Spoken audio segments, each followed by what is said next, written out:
Thank you everyone for being here. I'm Hui Shan and these are my team members. Zhao Xuan, Chu Ting, Joanne. And we are the Game Changers. So first and foremost, let me tell you all a story about 3 millennials who decided to challenge the stereotype and help their company be more millennial ready. So once upon a time, in a little red dot, there's a home improvement company with more than 15 years in the making. They center around the concept of DIY or do-it-yourself and sell products such as decorative paint and power tools. They have a workforce of over 190 employees and they have more than 20 outlets in Singapore. More than 50% of the workforce are millennials. In these recent years, there are challenges faced by this company, and the challenges are the global downward trend of DIY culture, poor economic growth, and also the increasing preference for online retailing. Due to these challenges, the company has been facing a decrease in their net sales by 2% in these 2 years, and also they have closed down several outlets due to the financial constraints. However, with the emergence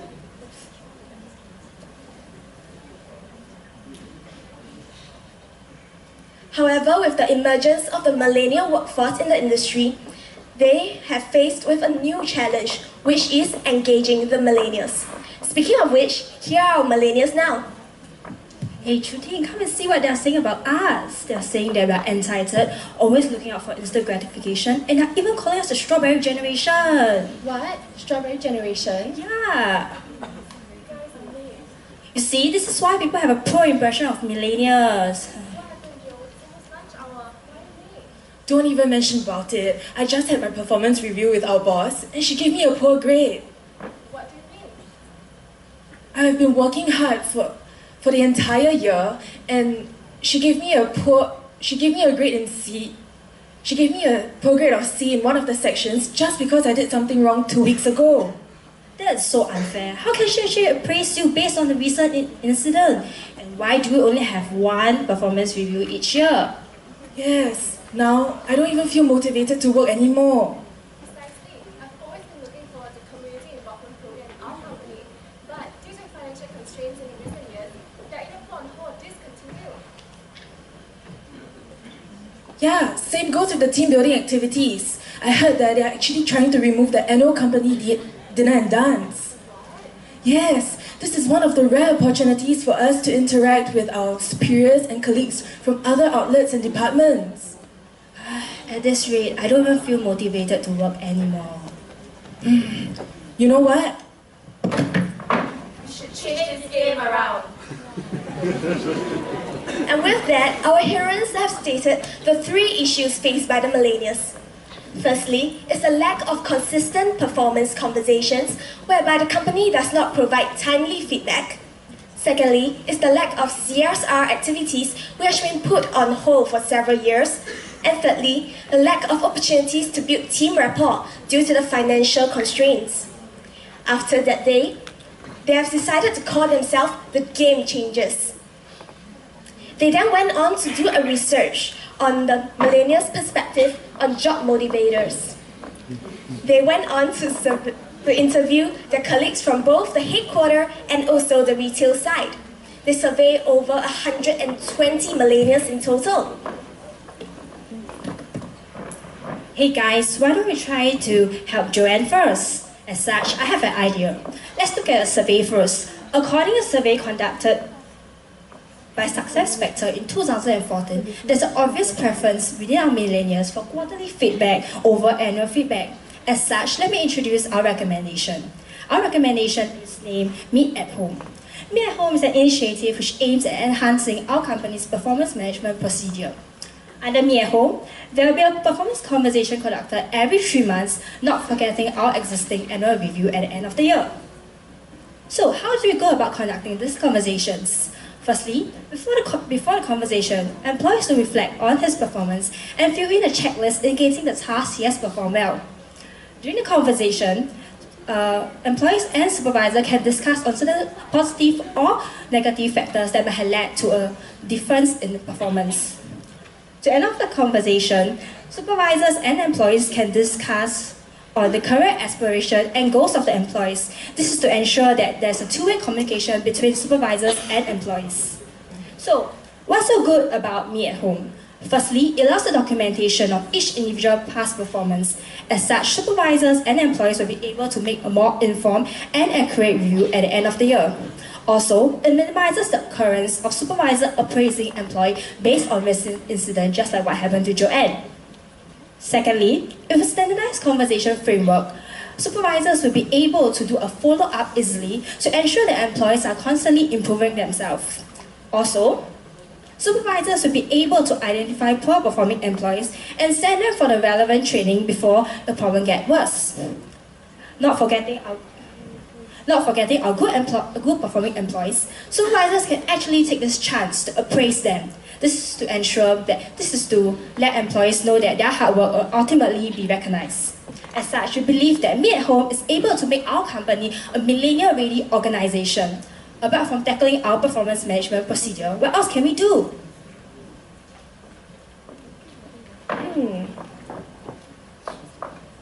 Wait a minute. I have an idea. Let's call it Gift at Home. We can tap on our company's niche and forte in DIY works to promote the spirit of giving back to the community, even in the most unconventional ways. By kickstarting Project Gift of Happiness under this initiative, we can help to reignite our company's passion in giving back to the society,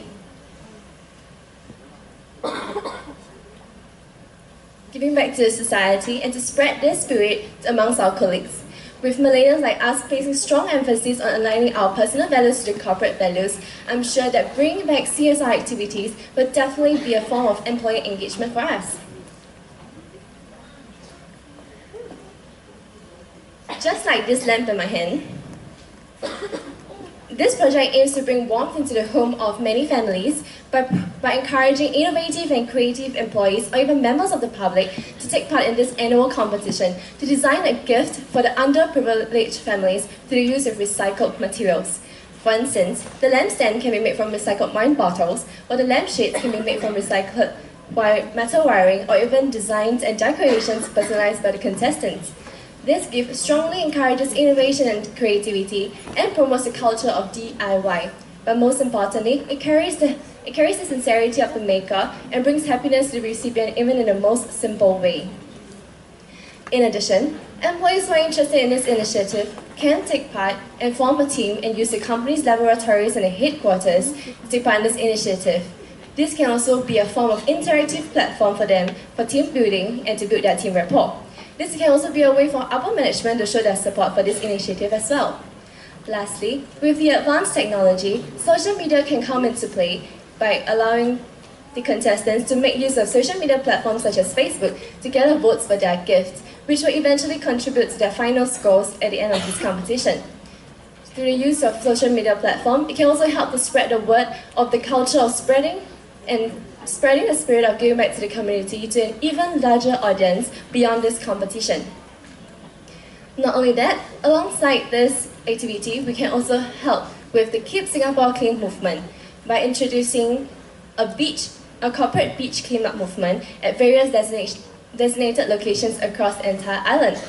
In addition, we can also have Plant a Tree activity in line with Tree Planting Day event, which is held on the first Sunday of November. Directly contributing to a clean and green environment, I'm sure that these activities will form a platform for colleagues, peers and supervisors to come together for team building in a very less tense environment through a meaningful cause. Well, of course I understand that financial cost often represents the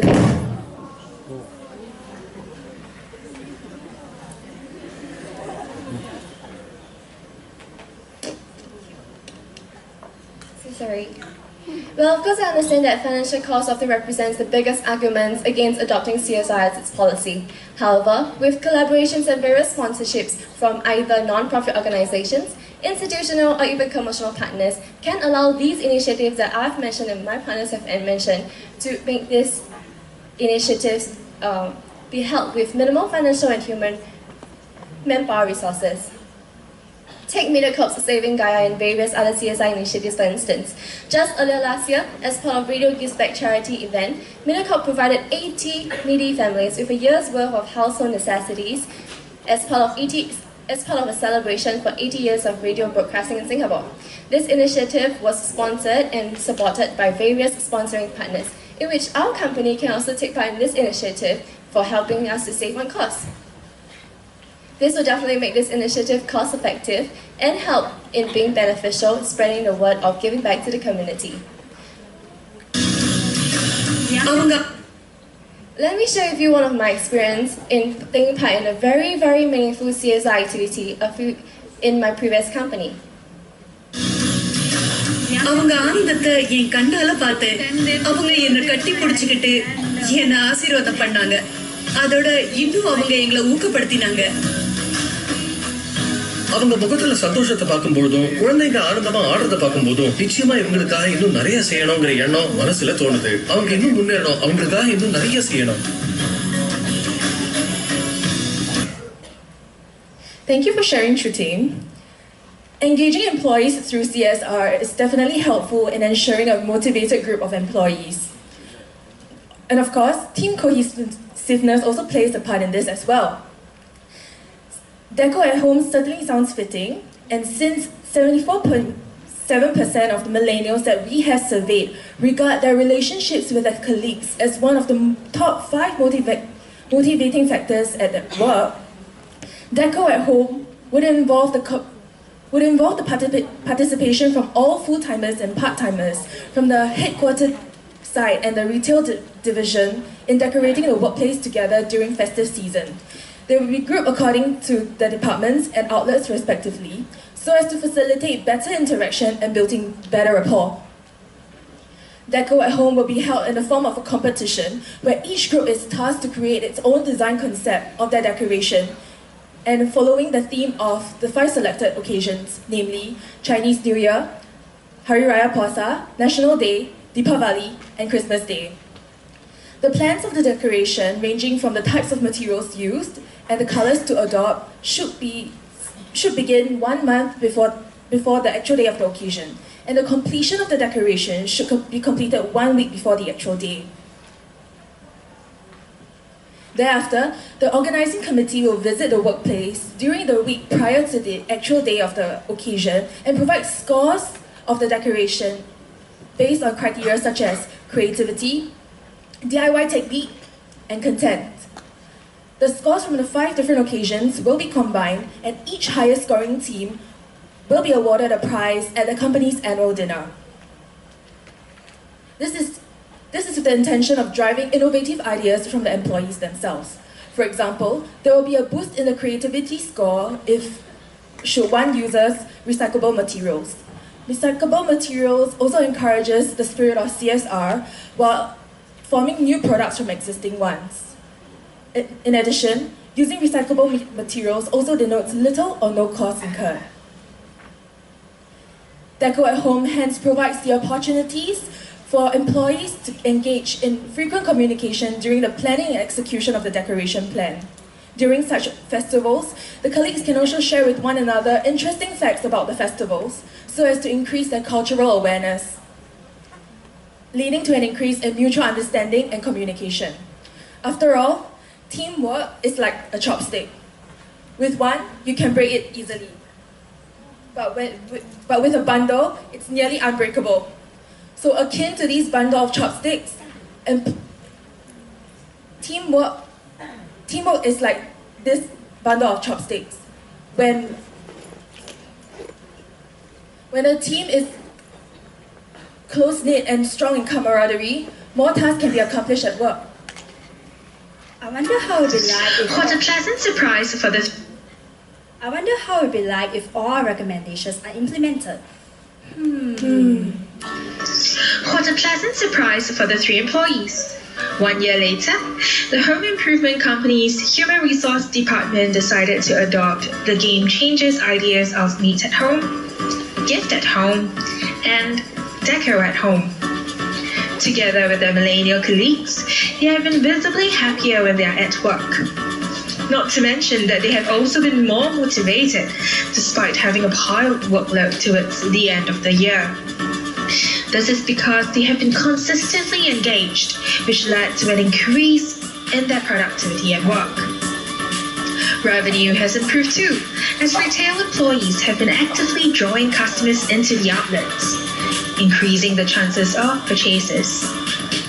It is encouraging to see the members of the company growing closer and constantly helping one another out.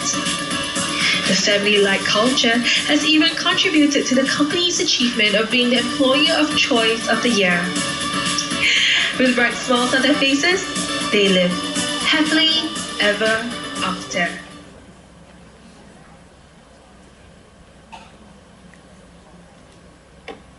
That's amazing! With providing more consistent and fair appraisal, bring back the spirit of giving back to the community, as well as strengthening team cohesiveness and engaging each and every employee at work. I'm sure that the Homely Affair package will help the company to be more millennial ready and keep more relevant success. The game changes. Strawberries, no more. Thank you.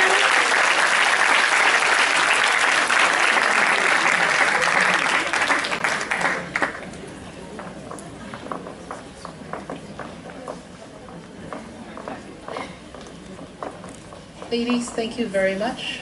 I thought the incorporation of the skit plus the video into your standard presentation was very well done. I'd love to know who did that video itself in terms of all the drawing and writing, because I think I need to talk to that person. It's very good. I like the ideas of the three things that you did: meet, deco, and gift. Very innovative. And I like the fact that you speculated a year later how the company would be like if they implemented all these things. Question for you: who is supposed to lead and organize all these three initiatives?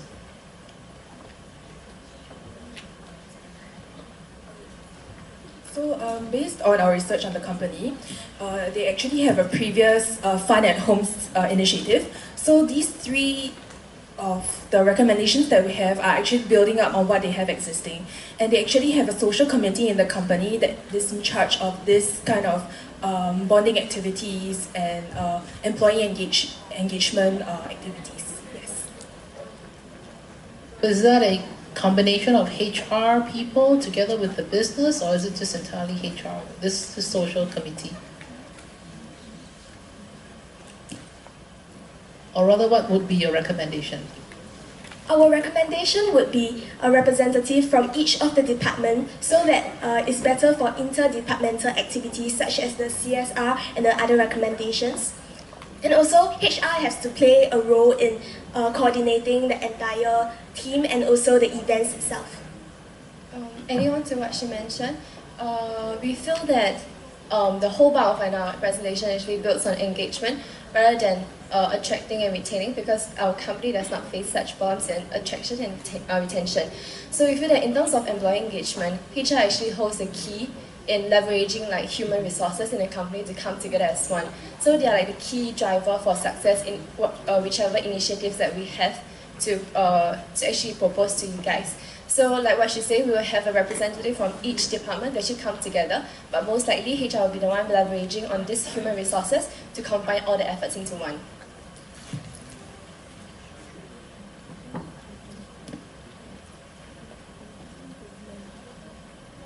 Thank you.